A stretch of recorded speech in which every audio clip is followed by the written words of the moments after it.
Hey guys, for the ones that don't know me, I am not English, so my accent may be a little too strong in this episode, especially because I read the script fast. So thankfully we have this thing called subtitles. Yeah, just read that instead because I swear you cannot understand me. Okay, get to the video. What the hell is even Well, that? that was a perfect intro, I would say. Hello everyone, I'm here. Or you can also call me Sa's biggest fan. Yes, I take the title, haven't seen any Saw analysis video yet. I am so sorry. For the ones that don't know, I've been a fan of Saw for the longest time I've been into OSC. It originally was remote and she still is my second favorite, but after tpot 3, Saw ended up beating her. And because of how underrated she was and still is, she has stayed on that label ever since. I've been a Saw defender for as long as I can remember actually. Sure, at the start it might have been a wow guys, look, I'm different, but as any fan of a character ends up doing, headcanons end up gaslighting you to adore this character. But that's not the point of the video. Kinda. As the title says, I believe that Saw is the most forgotten contestant on BFDI history.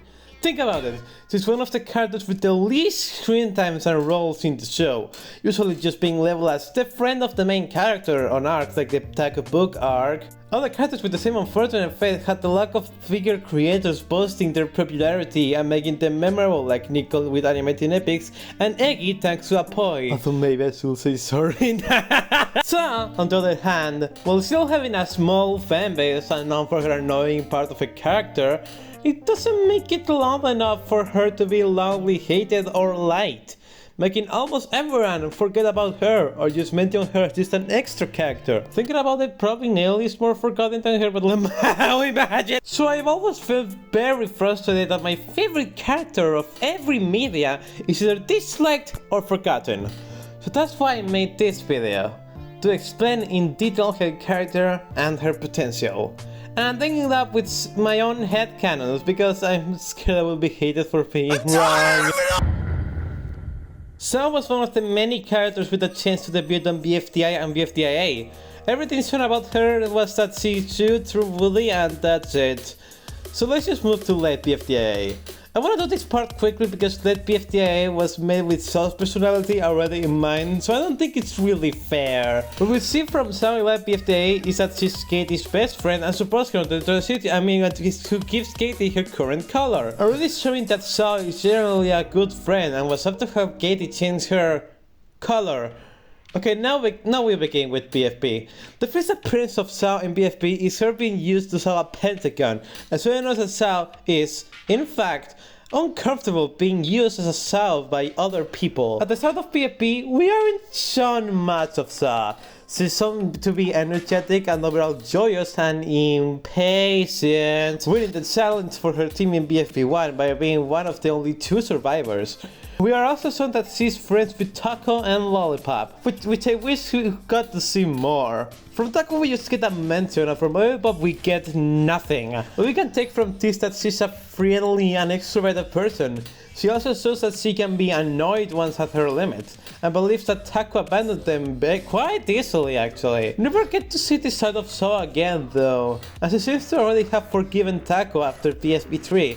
So we never seen her mad again. So it was probably just a comment from the heat of the moment that Taco took personally, which honestly don't blame her. I never saw for my life, but that I'm hoping for your death soon seems very out of character. As PSP goes on, Saw is mostly not part of the PSP arc, as she's shown more from her silly and joyful side, helping her team win in BFP 6 and being fascinated by space. And we're now on BFP 8. Ooh boy, here's where I'm gonna get controversial. I think the Edgar makes her a better character, like a way better character.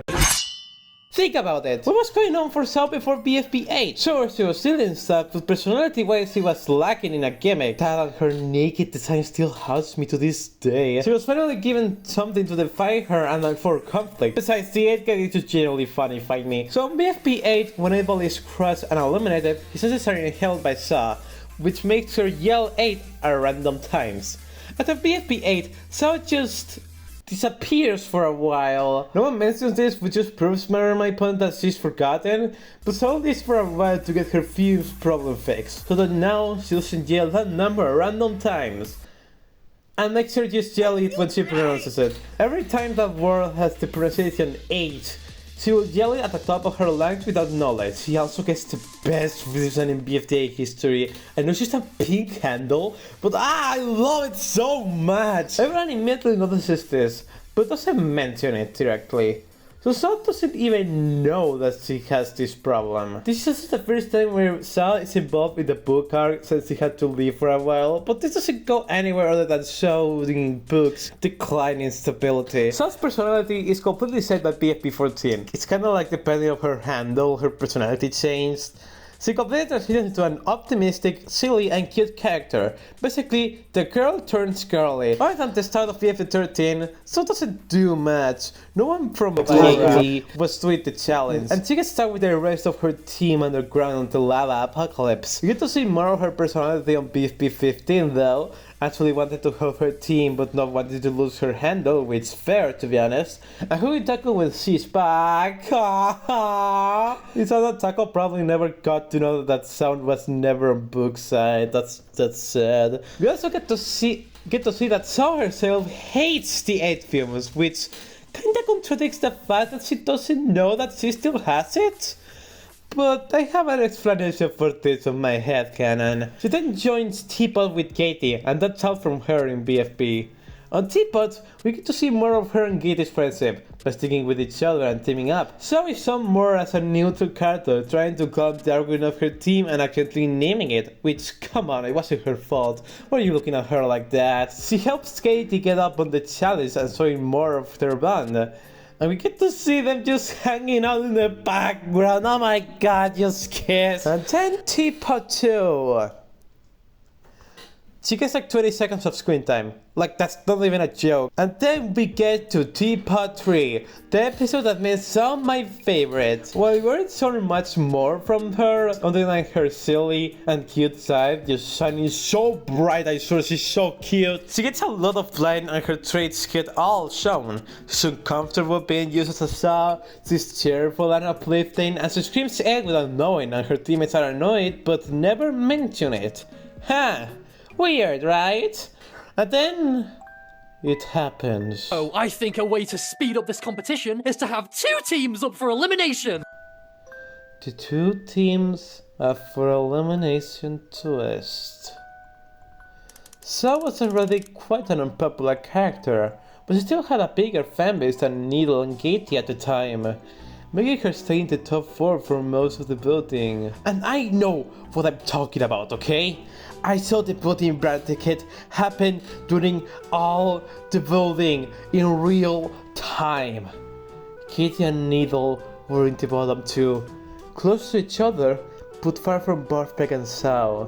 And then Barfbag got voted both. And then it started. But Needle and Katie's fans started to vote. They started getting closer. All the members of teammates besides Bean were at war. Anyone could have gotten out. And in the end, Saw got the end of the stick. I am not joking when I say that Saw got the most unfair elimination in all of Tpot. Heck, maybe in BFDI as a whole. People cheated, and Saw ended up being the unlucky one. Let me remind you, Saw might have deserved her elimination, but was it fair? No, not at all. And that's how she got out, by just 8 votes. Oh hey, Herrick, it's over. Are you guys happy? Are you guys proud of yourself? After Saw's elimination, she just got a corny conversation about it from Pin and Needle, and not even a reaction from Katie. I was saying that this is really out of character, but Carrie wrote this episode, so it checks out. After Tpot 4, she only got a cameo in Tpot 14 and 15, and an appearance in Tpot 17 and 19, and 2 mentions from the contestants themselves, and ended up 43rd overall.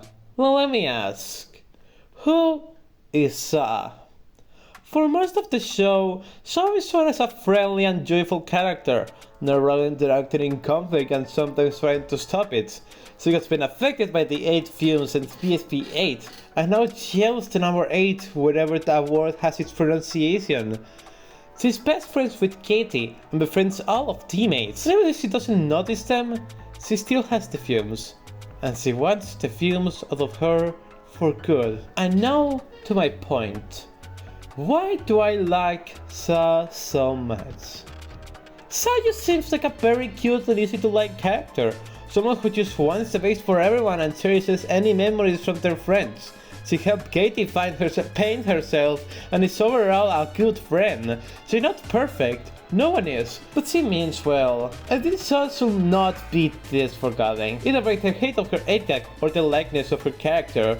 I think she should be remembered as the character that spreads positivity, the character that sees the best out of the worst situations, that will jump around burnt fields without ignoring the issue. And that's the missed potential that I see. She could have been used as a neutral point in arguments, someone who sees the right in both sides and just gives advice to resolve it. But we never got to see it, because Needle and Katie couldn't be in the bottom 2. But I would be lying if I say the canon character is the only reason I love her.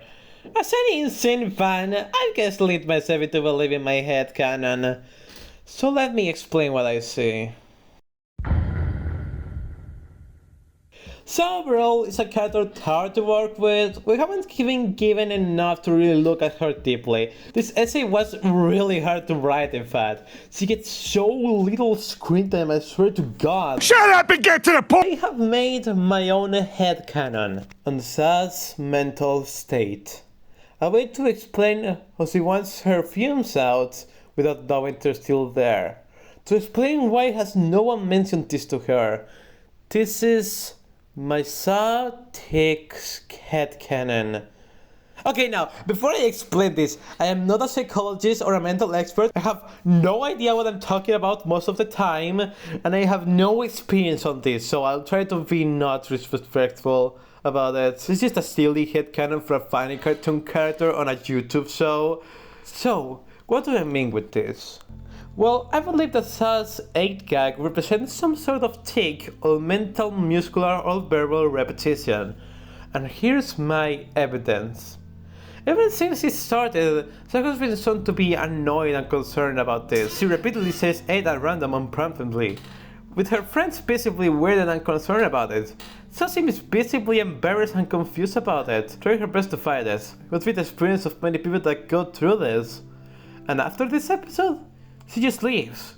We are told that she went to a scent cleanse to get rid of the fumes, but she takes a whole year to go back. Now, yeah, I could have been very far away and she went by foot, but on my headcanon, what she actually did, or what the scent cleanse represents, is some sort of therapy or help. The fumes never get totally erased. They are still there, affecting her. It's a mental issue that she can't get rid of. So she gets help, not to delete it, but to control it. She has to learn to accept this quirk of her, and instead of trying her hardest to never have it again, try her best to control it so she can live with it. Making this reaction only happen whenever she pronounces it. She has learned to accept herself. When she says she's been fine now that she's been cured. For her, there's no more 8 fumes.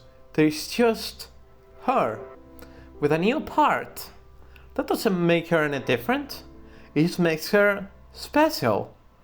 That's why I believe no one mentions it. Why will we seem them be visibly annoyed by it at times? They're supportive and understanding of her condition. They know she can't help it. They know she's trying her best. They never treat her any differently for it. She's still their Sa. This is also why I believe she had that wish on BFP 15. It doesn't matter that she's trying to live with it and control it, she's still gonna love it. Because you don't get used to a big change on a night. There's still a part of her that wants to be back to normal. And that's okay. Sao is a character that with this headcanon will be seen as relatable to some, and that's honestly what will make her memorable. But again, not an expert in this, just a headcanon. Please, don't burn me alive, I'm sorry! And my last point. I think you should vote Sao to rejoin. No, let me, this is a short argument, so I'll just be quick with it. I'm not saying Sao should be a character that should rejoin 100%. I understand that there's characters with way more potential like Puffball, and I already want Remote to be the one to rejoin. But what I'm saying is to give Sao a chance. To at least not let her be the least voted. Let that be nailed, the LMAO. Hey, welcome to the end of the video. This is another experiment with a different style of content, but if people really like it, I could make more from time to time. Oh, and also check out the first episode of my new object cell, FIN, an overcooked starter. Please.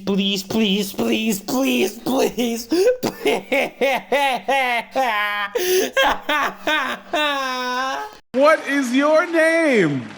Hi, I am the average Lay fan. How old are you? I'm 4 years old. You are the Oldest Lay fan. ever.